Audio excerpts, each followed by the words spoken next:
अनाद्यानन्तरूपां त्वां जननीं सर्वदेहिनां श्रीविष्णुरूपिणीं वन्दे महालक्ष्मीं परेश्वरीं।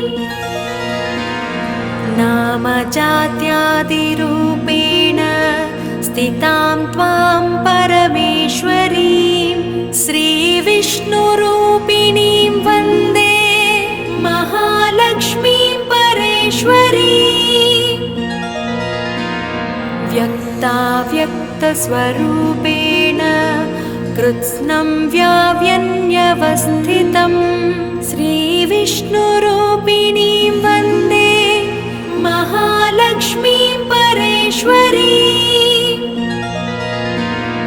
भक्तानन्दप्रदां पूर्णां पूर्णकामकरीं परां श्रीविष्णुरूपिणीं वन्दे महालक्ष्मीं परेश्वरीं। अन्तर्याम्यात्मना विश्वमापूर्वहृदि संस्थितां श्रीविष्णुरूपिणीं वन्दे महालक्ष्मीं परेश्वरीं। सर्पदैत्यविनाशार्थं लक्ष्मीरूपां व्यवस्थितां श्रीविष्णुरूपिणीं वन्दे महालक्ष्मीं परेश्वरीं। भुक्तिं मुक्तिं च दातुं वै संस्थितां करवीरके श्रीविष्णुरूपिणीं वन्दे महालक्ष्मीं परेश्वरीं। सर्वाभयप्रदां देवीं सर्वसंशयनाशिनीं श्रीविष्णुरूपिणीं वन्दे महालक्ष्मीं परेश्वरीं। महालक्ष्मीं परेश्वरीं।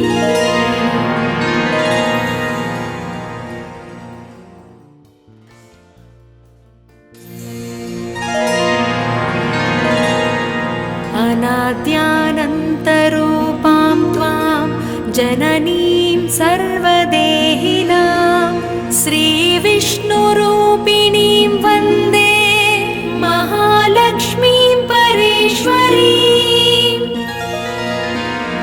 नामजात्यादिरूपेण स्थितां त्वां परमेश्वरीं श्रीविष्णुरूपिणीं वन्दे महालक्ष्मीं परेश्वरीं। व्यक्ताव्यक्तस्वरूपेण कृत्स्नं व्याव्यन्यवस्थितं श्रीविष्णुरूपिणीं वन्दे महालक्ष्मीं परेश्वरीं। भक्तानन्दप्रदां पूर्णां पूर्णकामकरीं परां श्रीविष्णुरूपिणीं वन्दे महालक्ष्मीं परेश्वरीं। अन्तर्याम्यात्मना विश्वमापूर्वहृदि संस्थितां श्रीविष्णुरूपिणीं वन्दे महालक्ष्मीं परेश्वरीं। सर्पदैत्यविनाशार्थं लक्ष्मीरूपां व्यवस्थितां श्रीविष्णुरूपिणीं वन्दे महालक्ष्मीं परेश्वरीं। भुक्तिं मुक्तिं च दातुं वै संस्थितां करवीरके श्रीविष्णुरूपिणीं वन्दे महालक्ष्मीं परेश्वरीं। सर्वाभयप्रदां देवीं सर्वसंशयनाशिनीं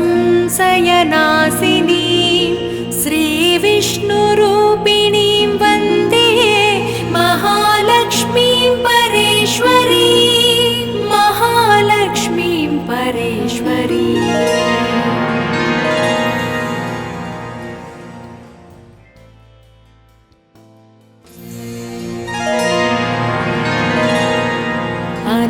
अनाद्यानन्तरूपां त्वां जननीं सर्वदेहिनां श्रीविष्णुरूपिणीं वन्दे महालक्ष्मीं परेश्वरीम्। नामजात्यादिरूपेण स्थितां त्वां परमेश्वरीं श्रीविष्णुरूपिणीं वन्दे महालक्ष्मीं परेश्वरीम्। व्यक्ताव्यक्तस्वरूपेण कृत्स्नं व्याव्यन्यवस्थितं श्रीविष्णुरूपिणीं वन्दे महालक्ष्मीं परेश्वरीम्। भक्तानन्दप्रदां पूर्णां पूर्णकामकरीं परां श्रीविष्णुरूपिणीं वन्दे महालक्ष्मीं परेश्वरीम्। अन्तर्याम्यात्मना विश्वमापूर्वहृदि संस्थितां श्रीविष्णुरूपिणीं वन्दे महालक्ष्मीं परेश्वरीम्। सर्पदैत्यविनाशार्थं लक्ष्मीरूपां व्यवस्थितां श्रीविष्णुरूपिणीं वन्दे महालक्ष्मीं परेश्वरीम्।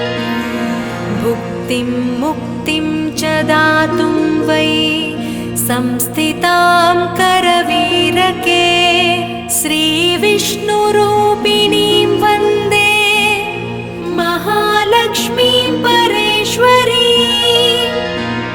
सर्वाभयप्रदां देवीं सर्वसंशयनाशिनीं श्रीविष्णुरूपिणीं वन्दे महालक्ष्मीं परेश्वरीं। महालक्ष्मीं परेश्वरीम्।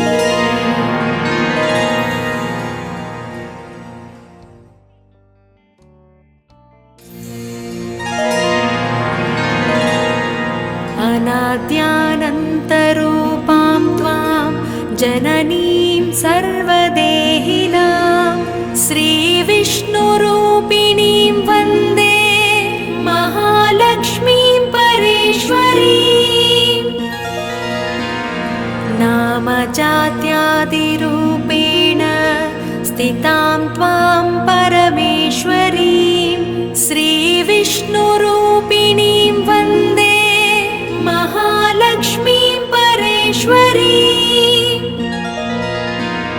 व्यक्ताव्यक्तस्वरूपेण कृत्स्नं व्याव्यन्यवस्थितं श्रीविष्णुरूपिणीं वन्दे महालक्ष्मीं परेश्वरीम्। भक्तानन्दप्रदां पूर्णां पूर्णकामकरीं परां श्रीविष्णुरूपिणीं वन्दे महालक्ष्मीं परेश्वरीम्। अन्तर्याम्यात्मना विश्वमापूर्वहृदि संस्थितां श्रीविष्णुरूपिणीं वन्दे महालक्ष्मीं परेश्वरीम्। सर्पदैत्यविनाशार्थं लक्ष्मीरूपां व्यवस्थितां श्रीविष्णुरूपिणीं वन्दे महालक्ष्मीं परेश्वरीम्। भुक्तिं मुक्तिं च दातुं वै संस्थितां करवीरके श्रीविष्णुरूपिणीं वन्दे महालक्ष्मीं परेश्वरीम्। सर्वाभयप्रदां देवीं सर्वसंशयनाशिनीं श्रीविष्णुरूपिणीं वन्दे महालक्ष्मीं परेश्वरीम्। महालक्ष्मीं परेश्वरीम्।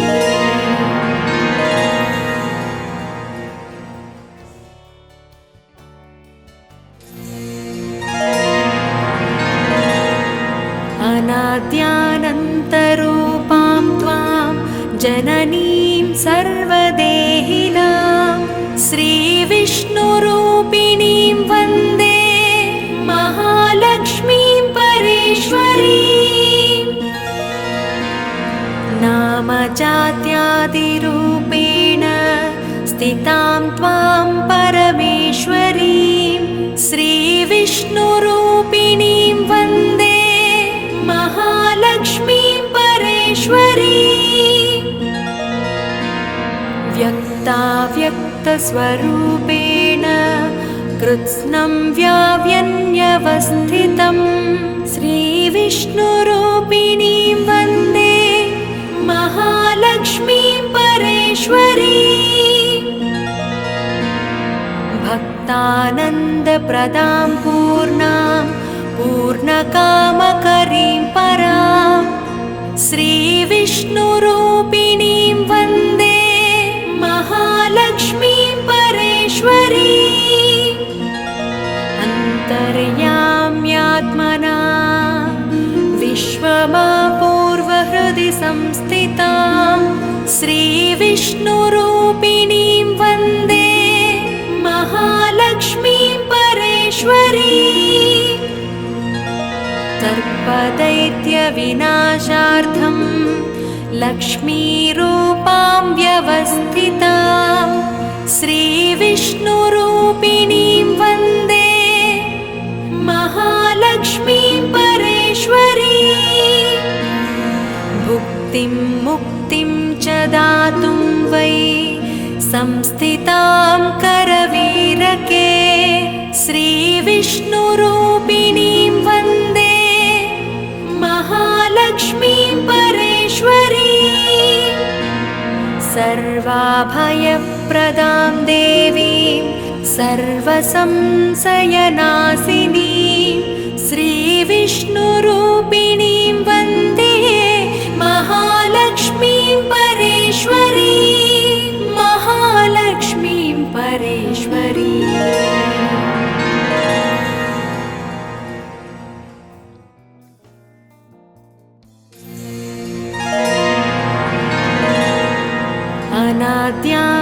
अनाद्यानन्तरूपां त्वां जननीं सर्वदेहिनां श्रीविष्णुरूपिणीं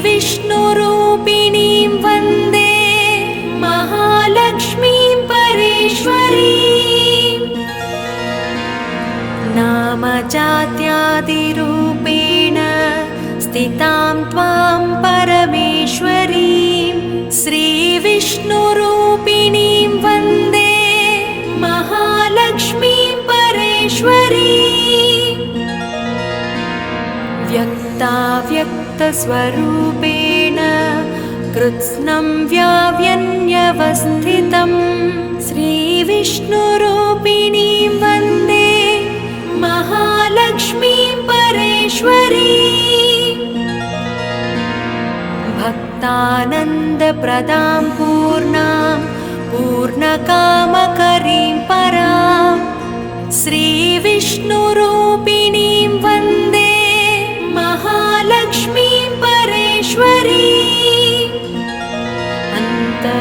अन्तर्याम्यात्मना विश्वमापूर्वहृदि संस्थितां श्रीविष्णुरूपिणीं वन्दे महालक्ष्मीं परेश्वरीं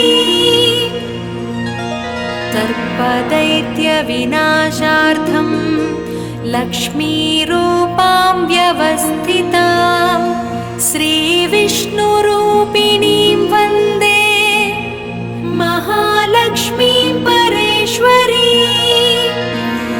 भुक्तिं मुक्तिं च दातुं वै संस्थितां करवीरके श्रीविष्णुरूपिणीं वन्दे महालक्ष्मीं परेश्वरीं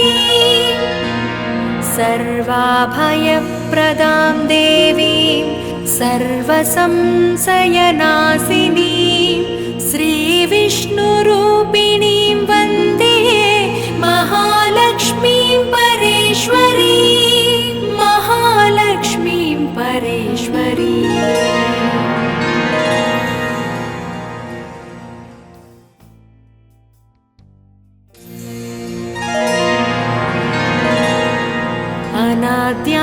अनाद्यानन्तरूपां त्वां जननीं सर्वदेहिनां श्रीविष्णुरूपिणीं वन्दे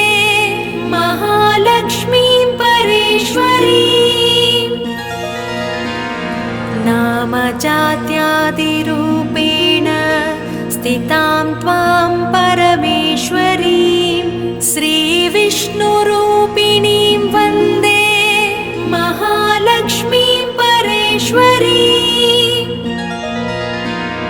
व्यक्ताव्यक्तस्वरूपेण कृत्स्नं व्याव्यन्यवस्थितं श्रीविष्णुरूपिणीं वन्दे महालक्ष्मीं परेश्वरीं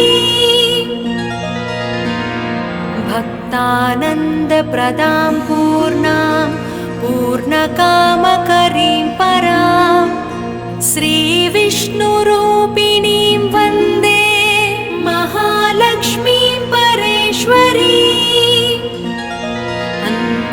अन्तर्याम्यात्मना विश्वमापूर्वहृदि संस्थितां श्रीविष्णुरूपिणीं वन्दे महालक्ष्मीं परेश्वरीं सर्पदैत्यविनाशार्थं लक्ष्मीरूपां व्यवस्थितां श्रीविष्णुरूपिणीं वन्दे महालक्ष्मीं परेश्वरीं भुक्तिं मुक्तिं च दातुं वै संस्थितां करवीरके श्रीविष्णुरूपिणीं वन्दे महालक्ष्मीं परेश्वरीं सर्वाभयप्रदां देवीं सर्वसंशयनाशिनीं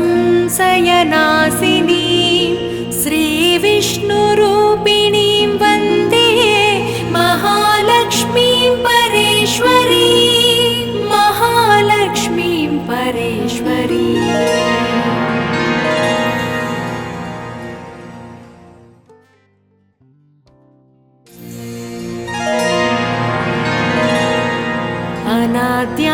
अनाद्यानन्तरूपां त्वां जननीं सर्वदेहिनां श्रीविष्णुरूपिणीं वन्दे महालक्ष्मीं परेश्वरीं नामजात्यादिरूपेण स्थितां त्वां परमेश्वरीं श्रीविष्णुरूपिणीं वन्दे महालक्ष्मीं परेश्वरीं व्यक्ताव्यक्तस्वरूपेण कृत्स्नं व्याव्यन्यवस्थितं श्रीविष्णुरूपिणीं वन्दे महालक्ष्मीं परेश्वरीं भक्तानन्दप्रदां पूर्णां पूर्णकामकरीं परां श्रीविष्णुरूपिणीं वन्दे महालक्ष्मीं परेश्वरीं अन्तर्याम्यात्मना विश्वमापूर्वहृदि संस्थितां श्रीविष्णुरूपिणीं वन्दे महालक्ष्मीं परेश्वरीं सर्पदैत्यविनाशार्थं लक्ष्मीरूपां व्यवस्थितां श्रीविष्णुरूपिणीं वन्दे महालक्ष्मीं परेश्वरीं भुक्तिं मुक्तिं च दातुं वै संस्थितां करवीरके श्रीविष्णुरूपिणीं वन्दे महालक्ष्मीं परेश्वरीं सर्वाभयप्रदां देवीं सर्वसंशयनाशिनीं श्रीविष्णुरूपिणीं वन्दे महालक्ष्मीं परेश्वरीं महालक्ष्मीं परेश्वरीं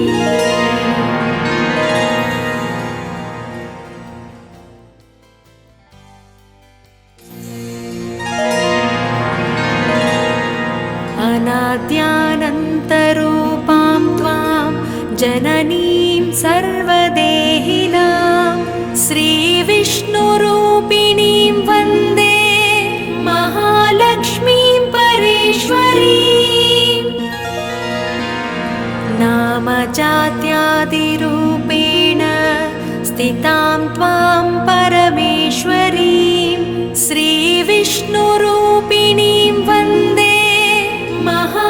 महालक्ष्मीं परेश्वरीं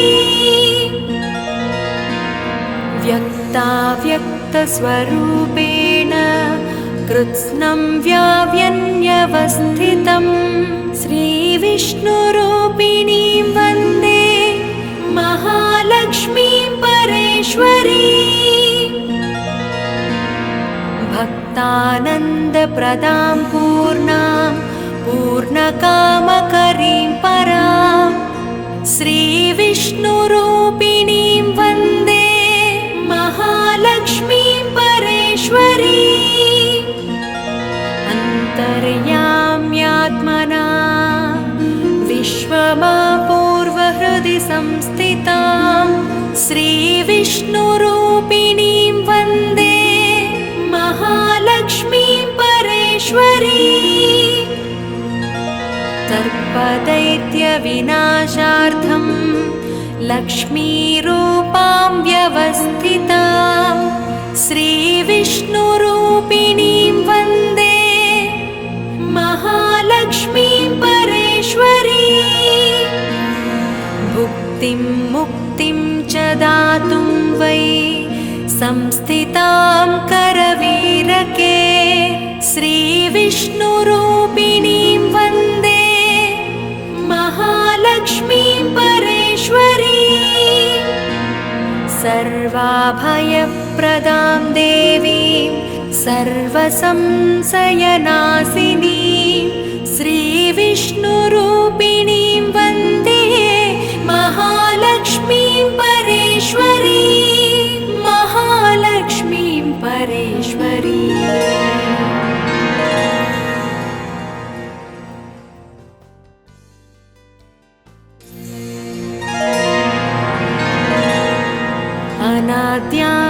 अनाद्यानन्तरूपां त्वां जननीं सर्वदेहिनां श्रीविष्णुरूपिणीं वन्दे महालक्ष्मीं परेश्वरीं नामजात्यादिरूपेण स्थितां त्वां परमेश्वरीं श्रीविष्णुरूपिणीं वन्दे महालक्ष्मीं परेश्वरीं व्यक्ताव्यक्तस्वरूपेण कृत्स्नं व्याव्यन्यवस्थितं श्रीविष्णुरूपिणीं वन्दे महालक्ष्मीं परेश्वरीं भक्तानन्दप्रदां पूर्णां पूर्णकामकरीं परां श्रीविष्णुरूपिणीं वन्दे महालक्ष्मीं परेश्वरीं अन्तर्याम्यात्मना विश्वमापूर्वहृदि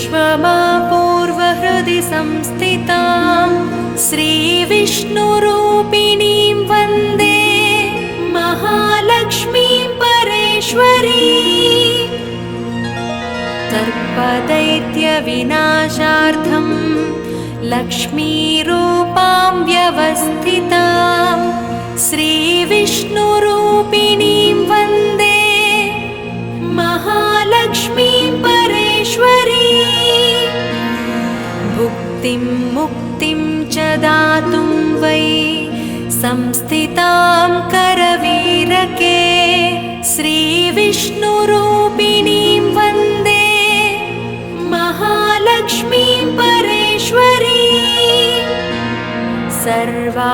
सर्वाभयप्रदां देवीं सर्वसंशयनाशिनीं श्रीविष्णुरूपिणीं वन्दे महालक्ष्मीं परेश्वरीं महालक्ष्मीं परेश्वरीं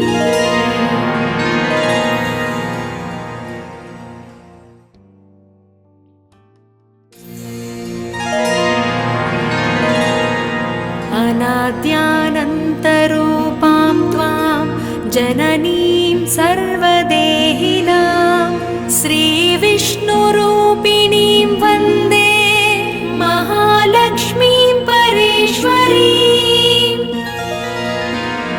नामजात्यादिरूपेण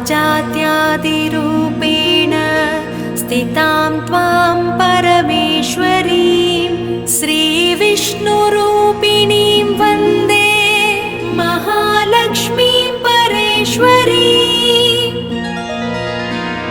व्यक्ताव्यक्तस्वरूपेण कृत्स्नं व्याव्यन्यवस्थितं श्रीविष्णुरूपिणीं वन्दे महालक्ष्मीं परेश्वरी भक्तानन्दप्रदां पूर्णां पूर्णकामकरीं परां श्रीविष्णुरूपिणीं वन्दे महालक्ष्मीं परेश्वरी अन्तर्याम्यात्मना विश्वमापूर्वहृदि संस्थितां श्रीविष्णुरूपिणीं वन्दे महालक्ष्मीं परेश्वरी सर्पदैत्यविनाशार्थं लक्ष्मीरूपां व्यवस्थितां श्रीविष्णुरूपिणीं वन्दे महालक्ष्मीं परेश्वरी भुक्तिं मुक्तिं च दातुं वै संस्थितां करवीरके श्रीविष्णुरूपिणी